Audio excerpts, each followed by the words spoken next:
જય દ્વારકાધીશ મિત્રો, હાલો સવારમાં ચા પીવો એકલા દૂધની ગાય માતાની તો આવી શકો છો.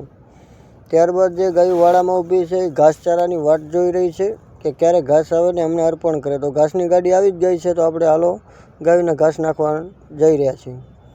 તો તમે જોઈ શકો છો સામે જે ગાડી છે એ ઘાસની ખાલી થઈ રહી છે, ત્યાં ગાયો માટે મૂકવાની. અહીં 300 થી 350 ગાયો છે જેમને ઘાસ 2 થી 3 ગાડી રોજ નાખવામાં આવે છે. તો તમે જોઈ શકો છો ઘાસની ગાડી ખાલી થઈ રહી છે.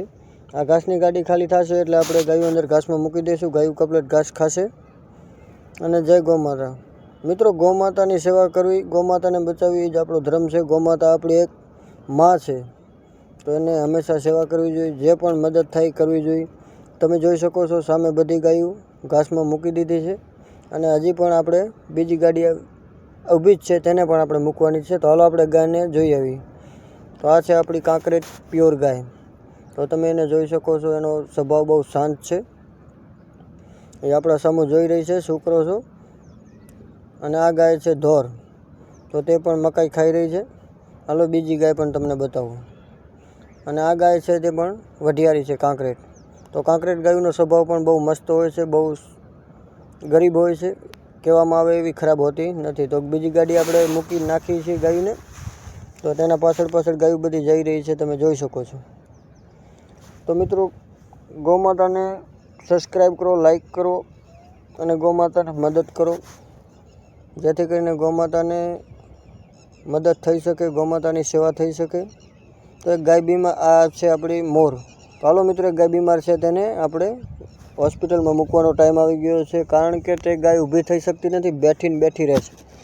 તો અહીંયા કાંઈ એવી સારવાર થતી નથી, એટલે આપણે એને એક હોસ્પિટલમાં મૂકવાની છે. ત્યાં સારવાર થઈને સાજી થઈ જશે એટલે આપણે પાછી એમને લઈ આવીશું.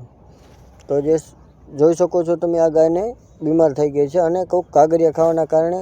જય ગૌમાતા મિત્રો, ગાયને હંમેશા તમે કોથળી નાખો છો, બહાર રખડતી મૂકી દો છો, એના કારણે જ આવી બીમારી ગાયને થઈ શકે છે. તો એક બીજી વાછડી પણ છે જેને કાંઈક ઝેરી જનાવર કરડી જવાના કારણે એ પણ બીમાર ફૂલ થઈ ગઈ છે, તો એને પણ આપણે હોસ્પિટલમાં મૂકવાની છે. તો તમે જોઈ શકો છો એ વાછડીને ભરવાની છે, પણ ગાડીની કેવી સુવિધા છે. ગાયને જરા પણ તકલીફ ન થાય એવી રીતના ભરવામાં આવે છે. સ્પેશિયલ બીમાર ઢોર માટે જ આ ગાડી બનાવવામાં આવે છે, તો તમે જોઈ શકો છો. તો આ વાછડીને હવે આપણે ગાડીની અંદર ચડાવી દીધી. અને ઓલી ગાય ધોરી છે એને પણ હમણાં ટૂંક સમયમાં આ ગાડીમાં ચડાવીને હોસ્પિટલમાં મૂકી દઈશું. 15 દિવસ 10 દિવસની અંદરમાં જે ગાય છે એ બે સાજી થઈને પાછી આપણા ગૌશાળામાં આવી જશે. તો મિત્રો, ગાય માતાને હંમેશા સેવા કરવી જોઈએ, જે પણ મદદ થાય કરવી જોઈએ. ગાય માતા છે એનું સેવા કરવી એ જ આપણો ધર્મ છે. તો આ ધોરી ગાયને પણ હાલો આપણે ગાડીમાં ભરી લઈએ. તો આ ધોરી ગાય છે એ ઊભી જ નથી થઈ શકતી, એનામાં શક્તિ નથી, સાવ અણશક્તિ આવી ગઈ છે, એટલે એ બેઠી રહી છે. આમ જોવે છે આપણા સામું, પણ ઊભી થઈ શકતી નથી. તો એને પણ આપણે ટૂંક સમયમાં ગાડીની અંદર ચડાવી દઈશું અને એ પણ હોસ્પિટલમાં સારવાર માટે પહોંચી જશે. જય ગૌમાતા, જય વડવાળા, જય ઠાકર.